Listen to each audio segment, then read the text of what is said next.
En ce moment, dans la société, on accuse les sectes d'être coupables des pires maux, mais la plus grande des sectes qui existent, c'est l'Église catholique romaine.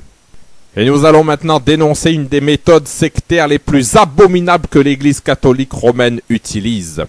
Une pratique qui est anti-biblique. Il s'agit du baptême des bébés. Le baptême des bébés est contraire aux Saintes Écritures. Celui qui croira et qui sera baptisé sera sauvé, mais celui qui ne croira pas sera condamné. Dans l'évangile de Marc, chapitre 16, au verset 16.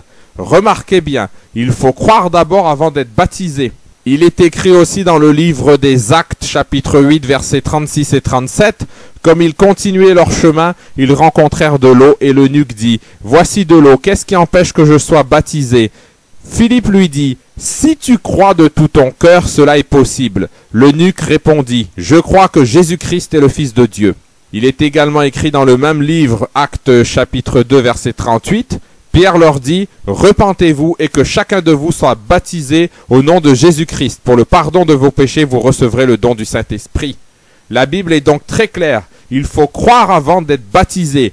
Et il est évident que des bébés ne peuvent ni croire ni se repentir. Et par conséquent, selon la Bible, ne peuvent être baptisés. Mais en plus, le baptême des bébés, c'est une méthode sectaire qui viole la liberté de choix. Car les bébés n'ont pas fait le choix forcément d'être catholiques. Et parfois, dans leur vie future, ils rejettent totalement cela. Alors, il est temps de dénoncer cette secte abominable qu'est l'Église catholique romaine. D'autant que l'Église catholique romaine considère que tous ceux qui ont été baptisés catholiques restent catholiques à vie. Nous lisons dans le droit canon romain de 1983, publié par Jean-Paul II, livre 6 au canon 1311, l'Église a le droit inné et propre de contraindre par des sanctions pénales les fidèles délinquants. Alors non à cette Église catholique romaine qui viole la liberté de conscience en baptisant les bébés alors qu'ils n'ont pas la capacité de choisir. Non à cette abominable secte dirigée par le diable.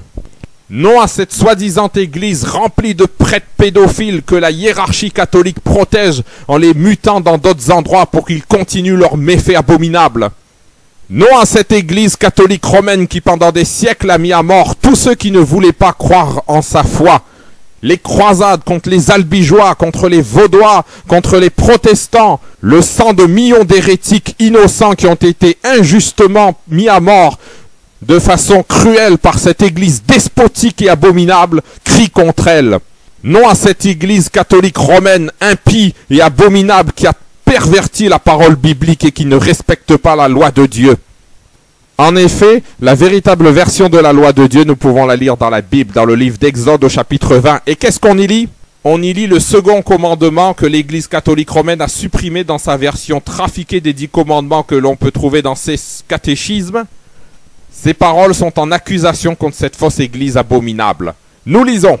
Tu ne te feras point d'image taillée, ni de représentation quelconque des choses qui sont en haut dans les cieux, qui sont en bas sur la terre et qui sont dans les eaux plus bas que la terre. Tu ne te prosterneras point devant elles, et tu ne les serviras point, car moi l'Éternel ton Dieu, je suis un Dieu jaloux qui punit l'iniquité des pères sur les enfants, jusqu'à la 3e et à la 4e génération de ceux qui me haïssent. Alors la Bible nous interdit de faire des idoles pour se prosterner devant, mais les églises catholiques romaines sont remplies d'idoles, d'images taillées, devant lesquelles les fidèles catholiques se prosternent, des statues de la Vierge Marie, des statues des saints, des statues